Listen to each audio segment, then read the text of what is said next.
And is there a strategy that young people, or really anybody that feels lost or aimless in their life, should and is able to deploy to find their purpose, to find the direction, the thing they should be aiming at?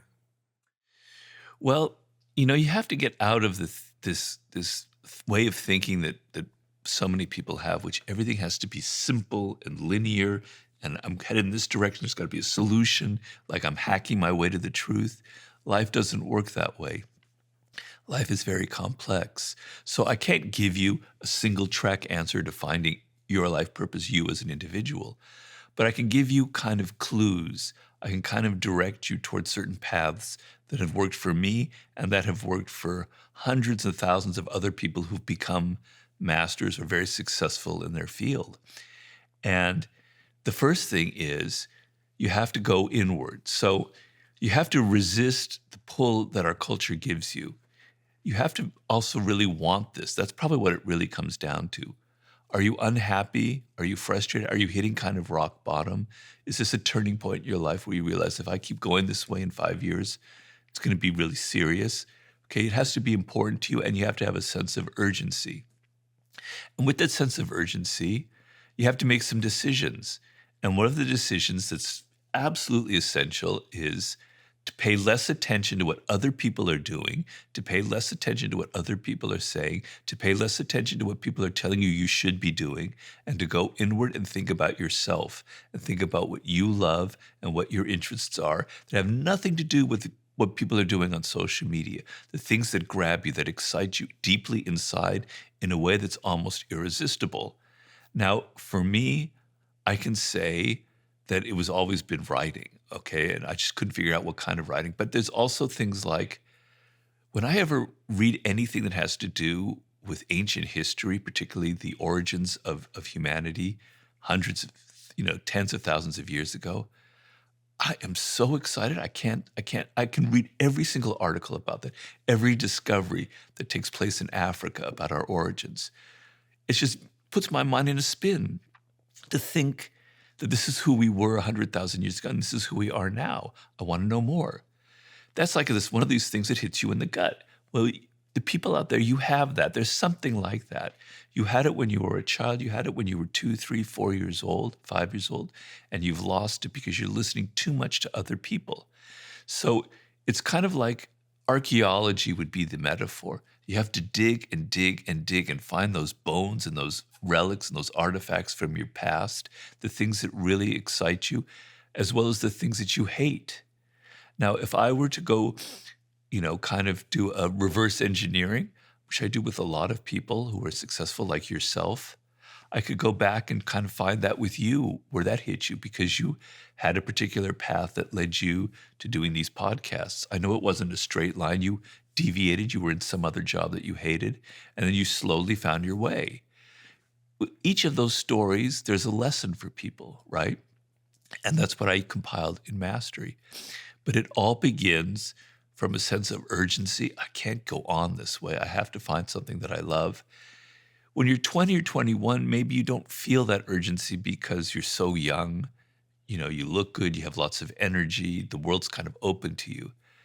But you have to be careful because time passes really quickly. Those years in your 20s, they go by faster than you think. And if you're turned 30 and you never thought about this and you're kind of been wandering around trying things, it starts to get a little difficult, much harder for you. So it's better if you have that sense of urgency when you're 21 or 22. And the other thing I would say is you don't learn anything if you're not excited by it. So you have to have a sense of fun and adventure about this. So discovering what your life's task can't be this dreary, boring thing that Robert's advocating you do where I have to spend time with myself. I have to look, do a journal, blah, blah, blah. No, it's fun. It's an adventure. Trying different things that fit into this general shape of what you were destined for. It's a blast. When I was in my 20s, I had more fun than anybody. I had an amazing time. It was the best years of my life. I was trying all sorts of different things. I was exploring. I was traveling. I had adventures. So I don't want your life to be boring. I want you to learn. I want you to have adventures, but you have to have a sense of direction, a sense of purpose to guide that kind of those different adventures that you go on. Do you think it's harder to find your sense of purpose and what you're deeply connected to as you get older? Yeah, I think so. Your mind gets a little bit more rigid. You think you know all of the answers, right? But what happens with a lot of people who I also get correspondence from, or let's say turning 40 or even a little bit older, and they're coming to those crossroads, is it's even much more painful than when you're in your 20s because there's a sense of regret. There's a sense that you've wasted your time. And to get back to a path that will suit you can be very difficult, as you mentioned. But there's also another side to that, which is you probably have been learning some skills in your life. You probably have had some experiences that have changed you.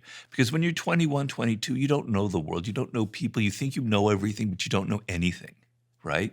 You've never had any experiences in life. You never had to suffer. Maybe you have, but not really suffering like you do when you get older. Okay? So you're 40, you've had tough experiences. You've been hardened. You've got, you're not so fragile, and you've learned things. If you change your mindset at that age and you go, I'm going to take what I have, my experiences, my skills, what I've learned, and I'm going to redirect it towards something more exciting for me, then it will work for you, right? But as you say, it can be harder because you're more set in your ways. And you've built a life, you've built a network, you've built a reputation for being this thing, Yeah. whether it's lawyer, doctor, dentist, whatever it might be. And so there's a element of shedding that might have to occur. Shedding people, shedding a city that you live in, shedding a way that Income. people know you, an income. And that's deeply difficult. And I think Yeah. some people would prefer the certain misery of their current situation to the uncertainty and the shedding that occurs when they go in search of something else. Yeah, but I mean, the pain that you feel when you get older, and we humans have very active minds. We're gifted with the most powerful organ in the entire universe, the human brain. The billions of possible connections in our brain is greater than anything in the entire universe. It is the most amazing instrument, and our brains are very active.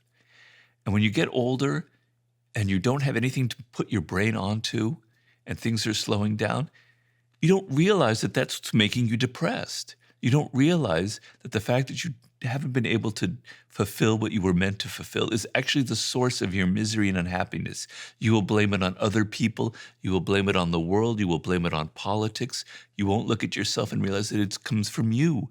And the sadness comes from you and the fact that you're not maximizing, you're not exploiting this gift that you were given. So it might be difficult to shed all of that. But I've talked to people, I'd say more like around 30 years old, who say, Robert, I'm at this horrible job. I'm in a fast food place or something. I don't remember what it was, or I'm a barista, whatever. I'm so unhappy. I have a wife and I have 2 kids. What do I do? Right?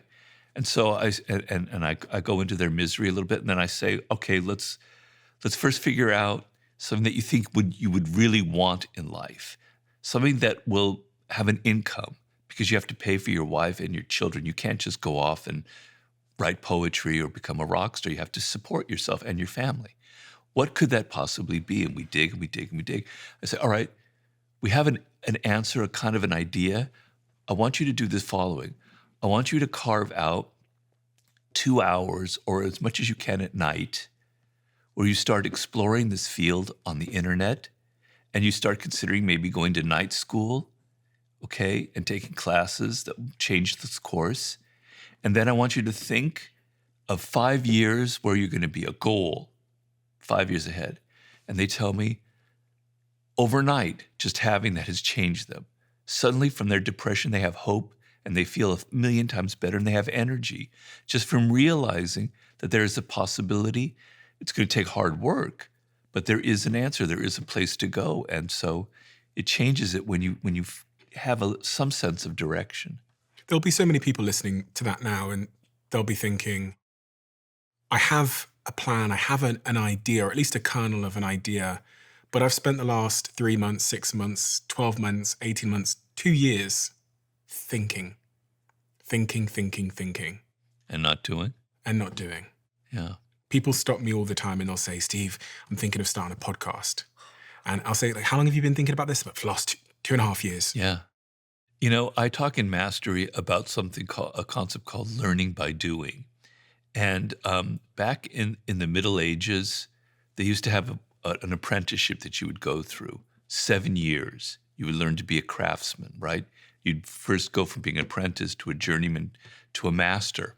By doing things, the brain learns. But if you never do anything, you're never going to learn. So if you suddenly said, I've been thinking about a podcast, I would say, get off your ass and start the podcast tomorrow. And it fails.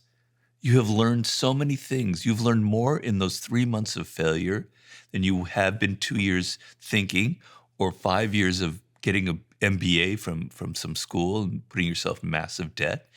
Learn by doing. Learn by failing. Why is planning and procrastination that comes with the prolonged planning so tempting for people? Like, why do we love to plan?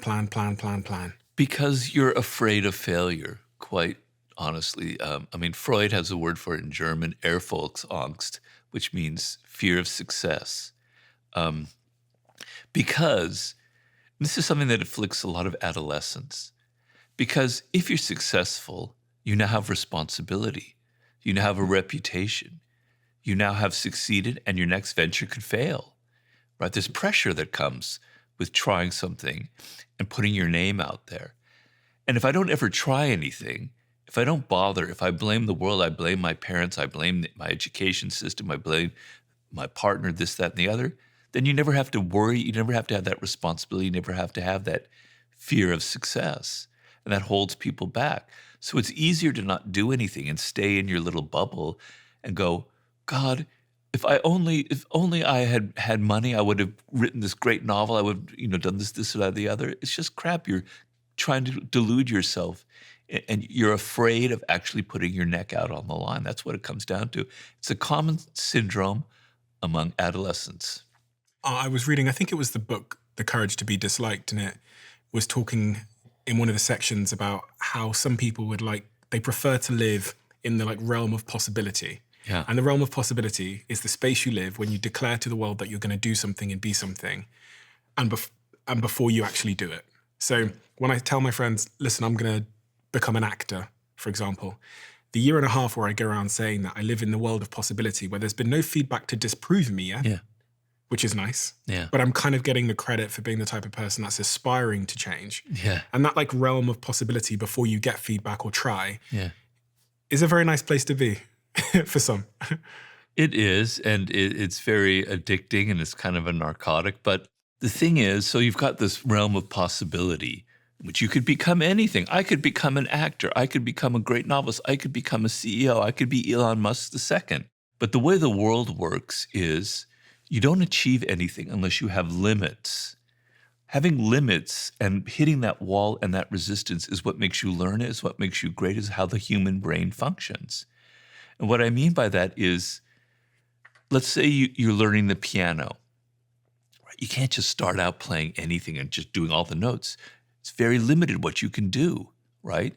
And you have to go within those limits and those walls and learn the first things first, and then those walls start to expand a little bit. But you're constantly pressing against limits, and those limits make you stronger and stronger. It's like when you're swimming, the resistance in the water is what makes your muscles bigger, right? Mm-hmm. The resistance of limits is what makes your brain bigger, makes you more successful, makes you learn. But if all you do is live in that nebulous world of possibility, you're never developing, you're never getting any muscle, you're never getting any strength. You're not developing life skills. It's a tough world, Stephen. You know that. People can be very cruel. It can be very mean-spirited world. You have to have a thick skin in this world. You have to develop some toughness. And you develop that toughness by trying things out and by failing. And if you fail, my wife's in the film business, and we know a lot of actors. An actor, you think it's all glamorous, but it's actually like 99% rejection. People are constantly rejecting you. And they're rejecting you for things that you have no control over, like your looks, And so what separates the actors who succeed and the ones who don't are those that have a bit of a tough skin. They don't take that rejection, go, oh, I'm so unworthy. I hate myself. Oh, the world's so awful. They go, all right, I'm going to go on to the next one. I learned what wasn't working there. And you develop some toughness. If you don't develop that toughness, you're never going to get anywhere in life. And you get it by trying and working at it. And when you're in that sort of first chapter of your professional life, is there anything from all of the work that you've done, the writing that you've done, that a young person should be trying to acquire? And I say that, should they be aiming at knowledge, skills, reputation, money, network?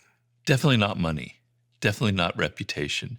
Perhaps, or fame.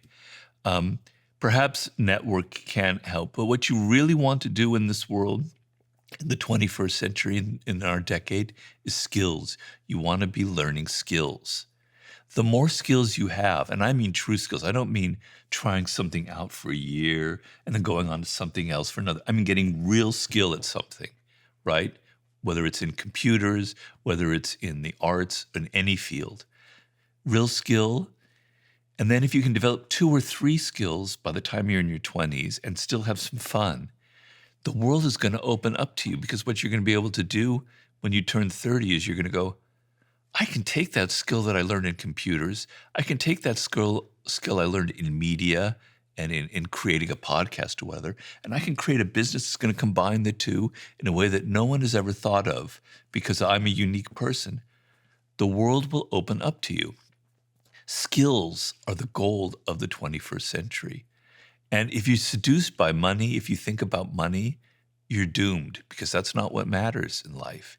Because let's say you have 2 job offers. One is at Goldman Sachs, opening position for $150,000 a year, and one is at some startup for $30,000 a year, and you're living in New York, and you're going to be starving. You're going to be sharing a miserable little flat somewhere in Bushwick, whatever, okay? Take the $30,000 a year job, because you're going to learn so much. You're going to be hands-on. Whereas in that other job, you're going to be lost in there. You're going to be among hundreds of other young people, and you're not going to have responsibilities. Here you're going to have responsibilities. So money is not what matters to you. Because when you're in your 20s, you can starve. You can live on less food. You can have it a little tough because you're young. I know myself. I was very poor. I lived in London. I had a job in London in 1984, I believe. 84. And I was making, I think it was £30 a week, maybe it's less than that, was my starting salary. And my girlfriend at the time, the only thing we could eat was turnips and cauliflower. Cauliflower cheese was our main dish. But I was 25, I could handle it. So you can handle not making money and learning, because that's what's most important. I don't think many young people in that first season of life realize how long life is. So, we try and take shortcuts. We try and get to the money as fast as we can. But you're telling me to take a longer road, which is the acquisition of skills, even at the cost of some of those short-term rewards that are very tempting to post on my Instagram. Yeah. Well, also, you look at somebody like Steve Jobs. I can relate to that because he wasn't interested in money at all. It was never the motivating factor. It's never been my motivating factor, right? I wanted to have fun, and I wanted to be successful, and I wanted to be able to write. He wanted to design the most beautiful pieces of technology in the world. It ended up he was like the richest man in the world at the time, but he never cared about money. It wasn't what motivated him. I never cared about money, and now I'm not as rich as Steve Jobs, but I'm doing fairly well. Because it'll come to you. If you play the game right, if you learn the skills when you're young, and then you develop your own business, by the time you're 35, you'll be making 4 times what you would have made at that Goldman Sachs job, right? Mm-hmm. That's how the game is played these days. Starting your own business, being an entrepreneur. Being an entrepreneur is the most powerful position you can aim for. Some people are destined for that. That's not in their DNA. But to me, that's what we should all be aiming for, to be your own boss. Because personally, I hated working for other people. But being an entrepreneur, starting your own business, one that has a niche in this world, you're going to make all the money that you'll ever need. If you love the Diary of a CEO brand and you watch this channel, please do me a huge favor. become part of the 15% of the viewers on this channel that have hit the subscribe button. It helps us tremendously, and the bigger the channel gets, the bigger the guests.